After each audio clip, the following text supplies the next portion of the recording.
नमस्कार। Public India के special संस्करण में सब आपका स्वागत है। पुष्पेंद्र सिंह जी किसान नेता हमारे साथ जुड़े हुए हैं। बहुत बहुत स्वागत है पुष्पेंद्र सिंह जी आपका। धन्यवाद धन्यवाद। और किसान आंदोलन में आप हमारे साथी भी रहे हैं और हम लोगों ने मिलके किसानों की लड़ाई भी लड़ी और विभिन्न मुद्दों पर, चाहे वो पहलवानों का मामला हो, चाहे वो किसानों का मामला हो, एमएसपी का मामला हो या सिविल सोसाइटी के चीजें हो, हमेशा आप तत्पर रहते हैं। मेरा आज आपसे जुड़ना इस बात पर है कि ऑपोजिशन को जिस तरीके से मोदी सरकार पिछले 10 सालों 11 सालों से डील करती आई, तमाम विधेयकों पर जेपीसी नहीं बनाना, उनसे आपने देखा किस तरीके से बीएनएस के तहत उन्होंने सारी भारतीय न्याय संहिता की चीजें चेंज कर दी, कोई ऑपोजिशन से चर्चा नहीं हुई। कश्मीर में आर्टिकल 370 और 35A को आपने जो है रिवोक कर दिया, तब आपने ऑपोजिशन से कोई चर्चा नहीं की। आपने पहलगांव के जो निर्दोष मारे गए पर्यटक, उनके एवज में जब आपने ये एस्केलेशन की और आपने पाकिस्तान पे हमला किया, उस पर भी आपने ऑपोजिशन से कोई बात नहीं की। और आज राहुल गांधी जो है पुंछ गए हुए हैं उन परिवार के लोगों से मिलने जिनकी हत्या हो गई थी, जिनको सरेआम गोली मार के मार दिया गया था। और राहुल गांधी पहले मणिपुर भी गए हैं।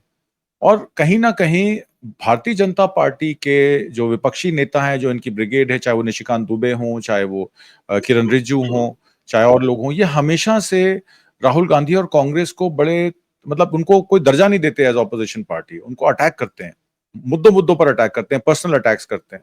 नेशनल हेराल्ड के मामले में अब फिर से जुलाई में माना जा रहा है कि ईडी की कार्रवाई में डेली कोर्ट लगेगी, क्योंकि उन पे पीएमएलए का केस है। तो मैं आपसे समझना चाहता हूं कि भारतीय जनता पार्टी का क्या रुख है ऑपोजिशन को लेकर, और क्या इससे भारत की इंटरनल पॉलिटिक्स से भारत कमजोर नहीं हो रहा है? पुष्पेंद्र जी। देखिए आत्मजीत जी, ये तो मोदी जी का पहले से ही नारा रहा है कि मैं कांग्रेस मुक्त भारत बनाना चाहता हूँ। वास्तविकता उसके पीछे ये है कि कांग्रेस मुक्त का मतलब है ऑपोजिशन मुक्त भारत आप बनाना चाहते हैं। यानी कि जो हमारे संविधान के अंतर्गत एक व्यवस्था है जिसमें एक रूलिंग पार्टी होती है, एक ओपोजिशन होता है, वो दोनों रोल जो है जनता ने संविधान के अंतर्गत पार्टीज को दिए हैं। ओपोजिशन पार्टी में ये लगातार रहे। जो 70-75 साल का हमारा 1947 के बाद का इतिहास है, उसमें से अधिकतर समय तो ये खुद अपोजिशन में रहे भाजपा वाले। आज ये कह रहे हैं कि साहब हम अपोजिशन मुक्त बनाना चाहते हैं। तो अपोजिशन को जो स्पेस दी है वो संविधान ने दी है और देश के नागरिकों ने दी है।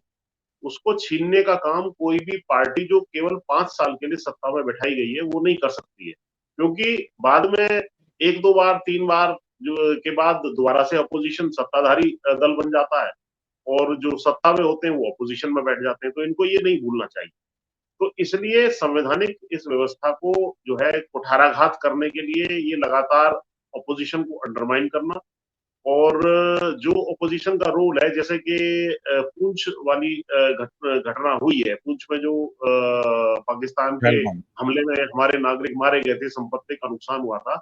तो वास्तविकता तो यह है कि जो सरकार के मंत्री हैं या प्रधानमंत्री जी स्वयं यदि वहां जाते, मरहम लगाते, तो उसका एक अलग असर जाता है। इसीलिए आप सत्ता में हैं, क्योंकि ये काम सत्ताधारी दल नहीं कर रहा है और केवल इसके ऊपर राजनीति कर रहा है। जाकर के बीकानेर में रैली कर दी, जाके बिहार में रैली कर दी, जाके और कार्यक्रमों में इन्होंने पार्टिसिपेट किया।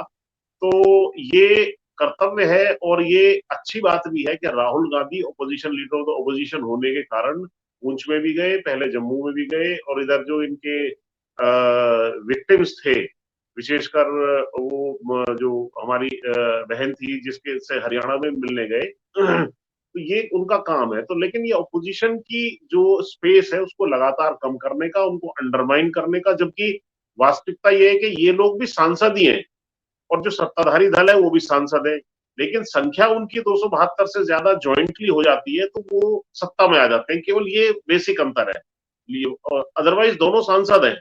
कल को 240 पे ये रह जाएं और बाकी अपोजिशन वाले राहुल गांधी का साथ दे दें तो राहुल गांधी सत्ता की सीट पर बैठ जाएंगे।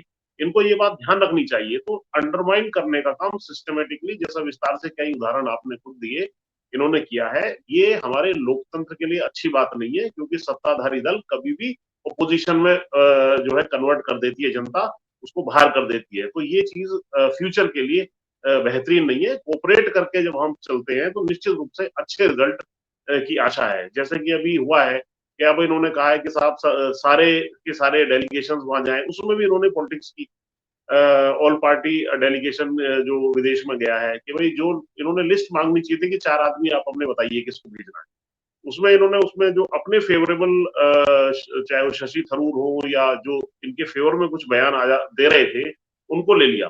तो ये चीज इन्होंने ठीक नहीं की है। ये कोऑपरेट करके चलेंगे तो जो है हमारे लोकतंत्र का ज्यादा लाभ होगा, सरकार की भी छवि अच्छी होगी, लेकिन ऑपोजिशन को धुतकार के आप लोकतंत्र को नहीं चला सकते। जी। अभी आपने देखा जो पाकिस्तान के साथ हमारी एस्केलेशन हुई, उसमें बिल्कुल भारत की तैयारी नहीं थी।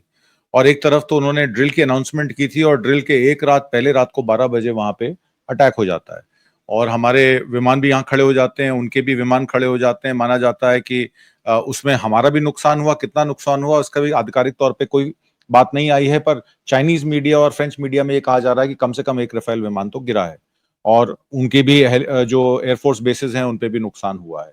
और उसमें फिर तीसरे आदमी को मध्यस्थता करके उस मामले को रुकवाना पड़ा और एक्सटर्नल अफेयर्स मिनिस्टर ने कई बयान दिए, जिसमें एक बयान उन्होंने दिया कि हमने पाकिस्तान मिलिट्री से कहा था कि हम तो सिर्फ जो उनके टेररिस्ट एस्टैब्लिशमेंट्स हैं उन्हीं पर अटैक करेंगे, इसलिए इसको आप अपना सोवरेन अटैक मत मानिए। पर वो कैसे मान लें इस बात को। दूसरी बात उन्होंने कही कि हमने मीडिएशन के लिए हमने डायरेक्ट डीजीएमओ से बात नहीं की, थर्ड पार्टी ने बात की डीजीएमओ से, तब उनका फोन आया। ये भी नहीं वो बता रहे हैं कि कौन सी वो थर्ड पार्टी है। तो तीसरी तरफ जो कांग्रेस पार्टी है उसमें उन्होंने कह दिया कि भाई ये तो झूठे जयशंकर हैं। कभी कोई स्टेटमेंट देते हैं, कभी कोई स्टेटमेंट देते हैं, कभी कहते हैं हमने पाकिस्तान मिलिट्री को इन्फॉर्म किया था हम अटैक करने वाले हैं। आप अपने दुश्मन को कैसे बता सकते हैं कि आप उन पर हमला करने वाले हैं। उसी की जवाबी कार्रवाई में वो सतर्क हो गए। रात को 12 बजे वो पूरे तैयार थे और जैसे ही आपने अपना अटैक किया यहां से, उन्होंने काउंटर अटैक कर दिया और जान माल का नुकसान तो दोनों तरफ हुआ। तो एक तरीके से भारतीय सेना को क्या पता था कि उनके डीजीएमओ को पता है कि हम अटैक करने वाले हैं? क्या एक्सटर्नल अफेयर्स मिनिस्टर को पता है कि वो क्या बात कर रहे हैं? और शिमला एग्रीमेंट के तहत जब ये द्विपक्षीय मामला है तो इसमें थर्ड पार्टी मीडिएशन को लेकर आने को क्या आपने मरे हुए पाकिस्तान को जीवित नहीं कर दिया? आज की डेट में चाइना उनके साथ खड़ा है, आज की डेट में टर्की उनके साथ खड़ा है, आज की डेट में अजरबैजान उनके साथ खड़ा है, आज की डेट में सऊदी अरेबिया भी मध्यस्थता उनके फेवर में करवा रहा है। तो ये सीज फायर से पाकिस्तान को तो फायदा हुआ है। चाइना ने तो उनको अपनी मिलिट्री इक्विपमेंट्स फ्री में या 50% कॉस्ट पे देने की तैयारी कवायद भी की है। भारत को तो हर चीज खरीदनी पड़ती है, हर चीज के लिए मेहनत करनी पड़ती है, टैक्स पेयर्स को पैसा देना पड़ता है, तब जाके सामान आता है। तो एक तरीके से कहीं ये प्रॉक्सी वॉर में कहीं भारत को नुकसान और पाकिस्तान को फायदा नजर नहीं आया आपको इस जो पुलवामा के और पहलगांव के अटैक के बाद जो ये हम लोगों ने कार्रवाई की है जवाबी? नहीं, ये असेसमेंट आपका बिल्कुल ठीक है। देखिए, इसका शुरू से मैं बताऊं, 22 अप्रैल को जब पहलगांव में अटैक हुआ तो नागरिक मरे भारत के 26। उसके तत्काल बाद प्रधानमंत्री को अपोजिशन को कॉन्फिडेंस में लेकर के अपनी रणनीति आगे बनानी चाहिए थी सीक्रेटली। हुआ क्या कि ये अगले दिन ही जाकर के या 2 दिन बाद जाकर के बिहार की रैली में इन्होंने बड़ा दम्भ भरा और उसके दौरान एक अंग्रेजी में भी स्टेटमेंट दिया जो इन्होंने इंटरनेशनल जो है ऑडियंस के लिए वो दिया विशेषकर कि साहब हम बहुत ज्यादा सख्त एक्शन लेने जा रहे हैं, नेस्तनाबूद कर देंगे। और उसी से क्यों लेकर के इशारा लेकर के वहां से गोदी मीडिया ने सारे मामले को बहुत ज्यादा ड्रम अप।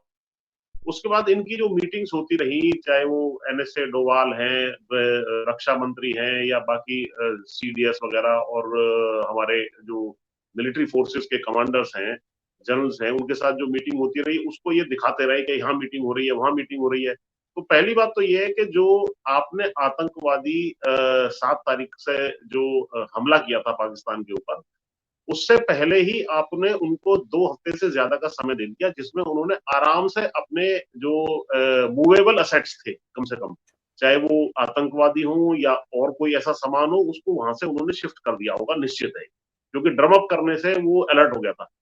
दूसरा, जो अटैक वाली बात आई तो उसके बारे में एडमिशन खुद आ गया है विदेश मंत्री का कि साहब ऑपरेशन से पहले हमने उनको सूचित कर दिया था कि हम केवल इन आतंकवादी अड्डों पे हमला करेंगे।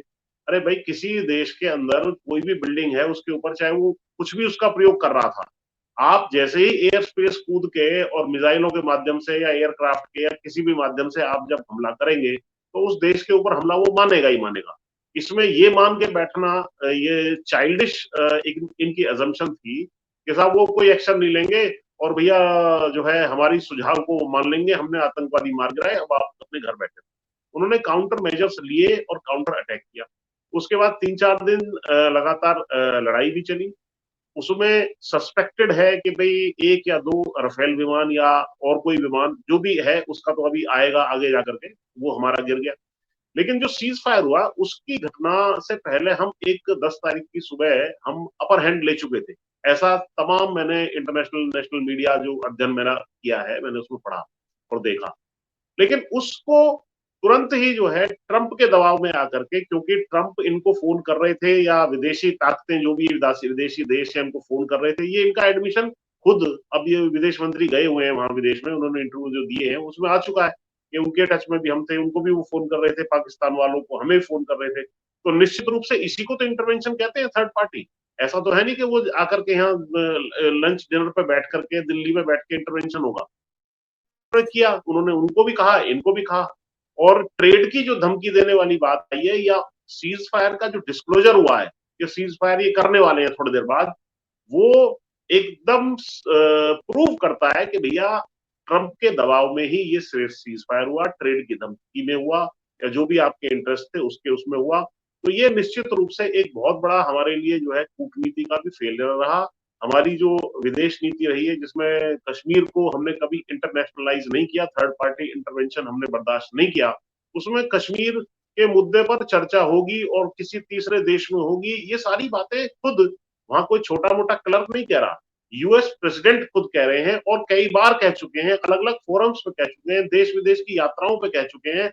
और जो भी राज्य अध्यक्ष उनके यहाँ आता है उसी से वो बात बताते हैं। सऊदी अरबिया गए वहां बोले, कटार में गए वहां बोले, प्लेन में उड़ते हुए बोले, तो 8-10 बार कह चुके हैं और ट्रेड की धमकी दे रहे हैं।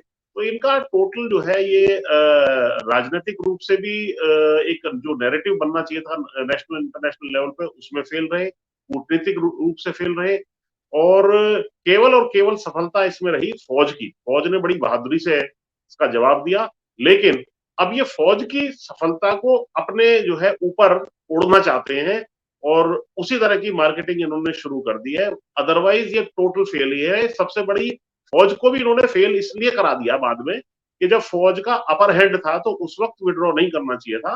विड्रॉ करने के लिए और समय आता, पाकिस्तान और घुटने पे आता, तब आप अपनी टर्म्स पे। और सीज फायर का, आत्मजीत जी आप भी बहुत ज्यादा अध्ययन करते हैं, सीज फायर का क्या शर्तें थी, क्या क्या चीजें मानी गई, क्या क्या नहीं मानी गई, इसका कोई खुलासा देश के सामने नहीं हुआ। तो ये कोई व्यक्तिगत घर की घरेलू लड़ाई नहीं है कि भाई हम किसी को नहीं बताएंगे। प्रधानमंत्री हैं, विदेश मंत्री हैं या सारा सरकारी तंत्र है, लोकतंत्र है, इसमें इनको बताना चाहिए कि भाई ऐसे इस तरीके से हुआ था और इस तरीके से इस टर्म्स पर हम कर रहे हैं। ऑपोजिशन को इन्होंने ना तो ऑल पार्टी मीटिंग में खुद गए, 2 बार ऑल पार्टी मीटिंग हुई, दोनों बार खुद प्रधानमंत्री नहीं गए। उसके बाद स्पेशल सेशन बुलाने की मांग हुई, उसमें नहीं गए। लेकिन जब नैरेटिव पलट गया और नैरेटिव हार्डन हो गया, और क्योंकि जो नैरेटिव शुरू में बन जाता है बाद में उसको चेंज करना बड़ा मुश्किल होता है, और सीज फायर पे क्वेश्चन होने लगे, तब इन्होंने कहा नहीं नहीं सीज फायर कंटिन्यू हो रहा है ऑपरेशन। तब ये डेलीगेशन इन्होंने जो है विपक्षी पार्टियों को बुला करके विदेश में भेजा है। अब देखते हैं इसका क्या आगे जाकर के प्रभाव पड़ता है। जी बिल्कुल ठीक कहा आपने। और इनफैक्ट अगर मैं आपको थोड़ा सा पीछे लेके जाऊं तो उरी और पठानकोट के अटैक के बाद इन्होंने पाकिस्तानी फौज को बुलाकर एयर बेसिस दिखवाए थे कि देखिए यहाँ पे हमारा नुकसान हुआ है। तो एक तरीके से बिल्कुल यू टर्न ले लिया उन्होंने इस बार कि हम बात ही नहीं करेंगे और सीधा अटैक कर देंगे। तो एक तरीके से जो मन आया वो कर दिया, और उसके प्रोज और कॉन्स और उसकी जो प्लानिंग थी आर्मी के साथ बैठ के बनाने की, वो शायद मिसिंग थी। आनन फानन में दिखाने के लिए कि ऑपरेशनल सिंदूर हो गया है और इसमें अब मोदी जी की वाह हो गई है, मोदी जी की सेना है, जो चाहेगी करेगी। तो इस तरीके का शायद नरेशन जो है वो निकल के बाहर आया। मैं आपसे अमेरिका और भारत की जो विदेश नीति है जिसमें ट्रेड का जुलाई में उनका ट्रेड पॉलिसीज की बात होने वाली है, ट्रंप ने बार बार सीज फायर की बात की कि सीज फायर मैंने करवाया, नहीं तो अभी न्यूक्लियर वॉर छिड़ जाती। और जहां जहां मोदी जी एडवांटेज लेना चाहते थे उसका तब तब ट्रंप का बयान आया। उन्होंने 4 या 5 दफा पब्लिक में बोला है कि ये सीज फायर मैंने कराया है, नहीं तो 2 न्यूक्लियर नेशन लड़ जाते। मैंने कहा ट्रेड करो, बिजनेस करो, व्यापार करो, आपस में लड़ो मत। और उन्होंने ये तक कहा कि भारत, साउथ कोरिया और जापान ने मुझे 0% ट्रेड ऑफर कर दिया, पर मैं वो लेने को तैयार नहीं हूं, मैं अभी अपनी टर्म्स देखूंगा कि वो जो आखिरी माइल या आखिरी कस्टमर को वो किस रेट पे मिल रहा है। मतलब कि उनकी दखल जो है हमारी इंटरनल टैक्स स्ट्रक्चर पर भी होगी। और आईफोन को लेकर उन्होंने टिम कुक को कहा कि भाई तुम भारत में अगर मैन्युफैक्चर करोगे तो 25% टैरिफ में लगा दूंगा, अमेरिका में मेक इन इंडिया प्रोडक्ट आएगा। हालांकि मैं इसमें आपको बता दूं कि भारत में निर्मित आईफोन का केवल एक छोटा हिस्सा, करीब सिर्फ 9% जो है वो यहाँ पर असेंबली की प्रक्रिया में होता है। 90% उसके कंपोनेंट्स चाइना से आते हैं। तो सिर्फ असेंबली यहां होती है, बड़ा हिस्सा आयातित घटकों और विदेशी तकनीक पर निर्भर करता है। हालांकि एप्पल और भारतीय सरकार की नीतियां जैसे कि पीएलआई और सेमीकंडक्टर मिशन के कारण 6600 करोड़ रुपया 2022-23 से 2024-25 के वित्तीय वर्ष में हमने पीएलआई पे खर्च किया है। टाटा इलेक्ट्रॉनिक्स हो, फॉक्सकॉन हो, पेगाट्रॉन हो, तो इस तरीके से तो हम सब्सिडाइज करके उनको लेबर कॉस्ट को भी सब्सिडाइज कर रहे हैं। इक्विपमेंट मैन्युफैक्चरिंग तो सारी बाहर से इक्विपमेंट आता है, यहाँ खाली लास्ट माइल असेंबली होती है। तो मैं आपसे ये समझना चाहता हूं कि अमेरिका, डोनाल्ड ट्रंप इस तरीके से प्राइम मिनिस्टर मोदी का या भारत का जो अपमान कर रहे हैं और जो उनसे टैरिफ पर हार्ड नेगोशिएशन करना चाहते हैं, उसके पीछे के कारण क्या है? और क्या भारत इस, अब तो चाइना से हम लोगों का एक तरीके से ब्रिक्स से तो बाहर ही हो गया इंडिया, अब शायद इंडिया का स्थान इंडोनेशिया ले ले वहां पे, क्योंकि रशिया भी अब हमें क्रूड नहीं दे रहा है और चाइना से तो, क्योंकि पाकिस्तान के पीछे चाइना खड़ा है, उन्होंने उसको अपना 35th स्टेट बना लिया है, एक तरीके से कई लोगों का कहना है। तो भारत एक तरफ चाइना से दुश्मनी ले रहा है और दूसरी तरफ अमेरिका जो है अपनी ट्रेड पॉलिसीज अपनी टर्म्स पे डिफाइन करना चाहता है। तो भारत कहां खड़ा है ट्रेड के मामले में अमेरिका के साथ? और ये क्या एस्केलेशन भारत को आने वाले समय में बहुत महंगी पड़ने वाली है? व्यापार के तौर पर भी एफडीआई आपने देखा किस तरीके से 10 बिलियन से हमारी नेट एफडीआई 2025 के वित्तीय वर्ष में $353 मिलियन ही रह गई। जी जी। देखिए अरुण जी इसमें क्या है कि इन्होंने विदेश नीति का एक मजाक बना के रख दिया है। इन्होंने सोचा कि दूसरे देशों को जाकर के वहां धमकाएं, वहां पर जो है अपने आप को विश्व गुरु, स्वयंभू विश्व गुरु के जिसको कहते हैं उसको घोषित कर दें, और यहाँ अपोजिशन को जो है धमकाएं, माइनॉरिटीज के खिलाफ, चाहे वो मुस्लिम्स हो या सिख हो, उनके खिलाफ हम कार्रवाई करें तरह तरह की, या अपने ही किसानों को, जिस तरीके से किसान आंदोलन में आप खुद भी जो है प्रमुखता से शामिल रहे, तो उनको हम प्रताड़ित करने का काम करें। तो डोमेस्टिकली भी ये आइसोलेट हुए हैं और विदेश नीति भी इनकी ऐसी रही है कि इनके साथ एक भी पड़ोसी तक भी नहीं खड़ा हुआ, जो हर मुसीबत में, नेपाल हो, बांग्लादेश हो, श्रीलंका हो, मालदीव आदि हो, जिनके जिनके ऊपर हम लोग हजारों करोड़ रुपया खर्च करते रहे उनकी मुसीबत में, आज उन्होंने स्टेटमेंट तक नहीं दिया।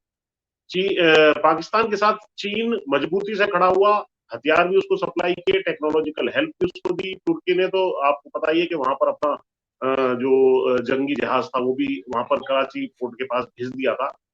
तो ये आइसोलेशन जो भारत की हुई है वो केवल ये 56 इंची है, विश्व गुरु है, और 100-200 लोगों को वहां इकट्ठा करके विदेश में और मोदी मोदी के नारे लगवा के और उन विजुअल्स को इस देश में चला के दिखाना, सारा विश्व हमें हमारा लोहा मान रहा है, लाल आंख हम दिखा देते हैं, ये इस तरीके से बातें जो है नहीं चलती हैं। तो आपने मित्र कल्टीवेट नहीं किए, इससे ये पता लगता है। जबकि इन्होंने 70-80 दौरे प्रधानमंत्री जी ने विदेश के किए, और ये भी काफी सारे देशों में गए हमारे जो जयशंकर जी हैं, लेकिन विदेश नीति के नाम पर जब रिजल्ट निकला तो उसमें लिफाफे में एक भी देश ऐसा नहीं था। जब आप विश्व गुरु है तो आपका कोई चेला भी बना होगा, भी तो गुरु होता है, बिना चेले के गुरु कैसा? तो कोई आपका गुरु ना, चेला ना हो तो कोई साथी तो हो जो आपके फेवर में स्टेटमेंट दे। इस सारी घटनाक्रम में वास्तविकता ये है कि पाकिस्तान जहां से पिट रहा था, यानी कि 26 लोगों को का नरसंहार होने के बाद जो उसकी इमेज खराब एक हो रही थी, और वो जो है हम लोग विक्टिम थे, अब हम दोनों बराबर पलड़े में तुल गए। हम जो हाइफनेशन वाली बात होती है, पहले इंडो पाक वाली जो बात चलती थी, उसको हमने 40-50 साल में काफी ज्यादा खत्म कर दिया था कि भाई पाकिस्तान अलग देश है और भारत अलग देश है। अब एक पलड़े में तुल गए। दूसरा, चाइना तो हमारे खिलाफ था ही, हम ट्रंप को अपना मित्र बताते हुए घूम रहे थे पूरे विश्व में, मोदी जी। तो ट्रंप ने भी हमें जो है एक तरीके से आंखें दिखा दी, हमें थर्ड पार्टी इंटरवेंशन उसने की, इस चीज का ढिढोरा पूरे विश्व में पीट दिया, कश्मीर का इशू इंटरनेशनलाइज कर दिया, हम पाकिस्तान और चाइना को एक पलड़े में तोड़ दिया, और ये एक्सपोज कर दिया कि भाई आपके रफेल भी गिर सकते हैं, आपके पास टेक्नोलॉजिकल सुपीरियरिटी नहीं है, या आपकी तैयारी नहीं थी, आपने सोचा 4 रफेल उड़ाऊंगा, 2 बम यहाँ गिराऊंगा, और 8-9 बम गिरते ही, उनके ध्वस्त होते ही आतंकवादी ठिकाने पाकिस्तान घुटने पे आ जाएगा। और प्रचार इन्होंने फिर भी बाद में ये किया कि जो है पाकिस्तान घुटने पे आ गया था, वो वहां गया था, और तो उसने सीज फायर मान लिया। सीज फायर तो तीसरे देश ने किया है, और सीज फायर घोषित होने के बाद आपको याद होगा 8 बजे फिर उसने अटैक किए, उस दिन भी किए 10 तारीख को, और अगले दिन जब ये अपना राष्ट्र के नाम संबोधन कर रहे थे तब दोबारा उसने ड्रोन भेजे। तो इसका मतलब वो घुटने पे तो आया नहीं था। जो आदमी घुटने पे आ गया, जिसको अपनी जीवन की चिंता हो, वो तो जान बचा के भागता है या दोबारा से अटैक कर देता है। इससे पता लग रहा है कि इनकी तमाम ये नीतियां फेल रही। अब जो ट्रेड वाली बात आपने उठाई है, भाई एप्पल के इन्वेस्टमेंट यहाँ ना करे, इसके बारे में बार बार धमकी टिम कुक जो उनके वो है सीईओ, उसको ट्रंप दे रहे हैं, नहीं तो मैं टैरिफ लगा दूंगा। और जो चाइना है उससे भी मतलब लगभग उतने ही हमारे ऊपर भी अब टैरिफ, बहुत ज्यादा अंतर नहीं बचा है जो इन्होंने बैक किए थे उसके बाद। और जो हमारे यहाँ का इन्वेस्टमेंट है या जो जीरो टैरिफ की ये खुद ही क्लेम कर रहे हैं, तो ये निश्चित रूप से इनके हाथ में एक दुखती रंग इनकी आ गई है। दो चीजें, नंबर एक कश्मीर का इशू, के कश्मीर के इशू पे जैसे ही मैं बोलूंगा वैसे ही मोदी सरेंडर हो जाएंगे। जबकि आपको याद होगा इंदिरा गांधी कभी भी सरेंडर नहीं हुई। इंदिरा गांधी ने उल्टे लाल आंख उनको दिखा दिए, पाकिस्तान के 2 टुकड़े कर दिए थे। लेकिन ये दब जाते हैं, डर जाते हैं। तो जो बुली होता है उसके सामने अगर आप खड़े नहीं होंगे तो वो आपको और ज्यादा दबाएगा। लेकिन क्योंकि ये अंदर से डरपोक है तो इन्होंने ऐसी हरकतें की। और ट्रेड के मामले में आप लगातार देख ही रहे हैं कि कहीं ना कहीं अडानी का कनेक्शन भी इसमें, जब बाद में ये गद्दी से उतरेंगे और इन्वेस्टिगेशन होंगी तो पता लगेगा कि अडानी की भी कोई दबी हुई नस थी जिसका प्रयोग कर रहे थे। और तीसरी चीज, मोदी को अपनी गद्दी से बहुत प्यार है, चाहे देश बिक जाए, चाहे देश का नुकसान हो जाए या हमारी विदेश नीति बर्बाद हो जाए, लेकिन उनको लगता है कि भाई मैं गद्दी पे बना रहना चाहिए, मुझे कोई क्वेश्चन ना करे। तो अब ट्रंप ने ये इनकी पकड़ दी है कि मैं जितना कश्मीर का नाम लूंगा, जितना ट्रेड का नाम लूंगा, मोदी की पोजीशन उतनी हल्की होगी, और वो इतने जितने भी टर्म्स में चाहूंगा मोदी से मनवा सकता हूं। इस रणनीति पर ट्रंप मुझे फिलहाल काम करते हुए दिखाई दे रहे हैं। इस विषय में विस्तार से जो ब्रह्म चेलानी जी हैं, जो स्ट्रेटेजिस्ट है, उनका एक बड़ा अच्छा आर्टिकल जापान टाइम्स में पढ़ा था थोड़ी देर पहले, मैं उनका पढ़ रहा था। उसने यही सारी बातें की है, और उल्टे उन्होंने ये भी एक बात साबित हो गई कि पूरे विश्व में जो है, आप समझ रहे थे आप यूएसए के कैंप में है, यूएसए तो बहुत बड़ा अनरिलायबल स्ट्रेटेजिक पार्टनर आपका इस सारे युद्ध में साबित हो गया है। कल को यदि फुल फ्लैश्ड वॉर छिड़ जाता तो हो सकता है वो इक्विपमेंट की सप्लाई भी आपकी बंद करा देता, जो वहां से इक्विपमेंट आपके पास आए, तब आप क्या करते। और मुझे तो आश्चर्य फ्रांस के ऊपर भी हुआ, फ्रांस से तो आपने रफेल लिए हैं और रफेल का सौदा भी किया है, वो भी आपके पक्ष में नहीं बोला। यूके से अभी आपने ट्रेड डील की है, उसने वो आपके पक्ष में नहीं बोला। तो कहीं ना कहीं रणनीतिक, कूटनीतिक, सामरिक सभी नीतियां इनकी फेल रही, केवल फौज सफल रही। उसका भी क्रेडिट ये खुद लेना चाहते, जो जनता इनको अब इस बार देने नहीं देगी। जी बिल्कुल ठीक कहा आपने। और मोदी जी ने एक साक्षात्कार में ज़िरोदा के कामत को ये भी बोला था कि गलतियां हर इंसान से हो जाती हैं और मैं भी एक इंसान हूं। तो मोदी जी से अगर गलती हुई है तो उस गलती को सुधारेंगे कैसे, बजाय वो करने के वो गलतियों पे गलतियां करते जा रहे हैं। एक कृत्य को छुपाने के लिए दूसरा कृत्य, दूसरे कृत्य को छुपाने के लिए तीसरा कृत्य। नुकसान भारत की जनता का हो रहा है, नुकसान भारत का हो रहा है। और हमारी विदेश नीति और पिछले 74 साल से जिस तरीके से भारत एक विश्व में अपनी इमेज बना के बैठा था, कहीं ना कहीं उसको एक गहरा आघात लगा है, और इसकी भरपाई करने में कई आगे वर्ष भी लग सकते हैं। पुष्पेंद्र सिंह जी, आज की परिचर्चा में भाग लेने के लिए और बहुत सारी महत्वपूर्ण जानकारियां देने के लिए आपका बहुत बहुत धन्यवाद। शुक्रिया। जय धन्यवाद हिंद। धन्यवाद। Thank you.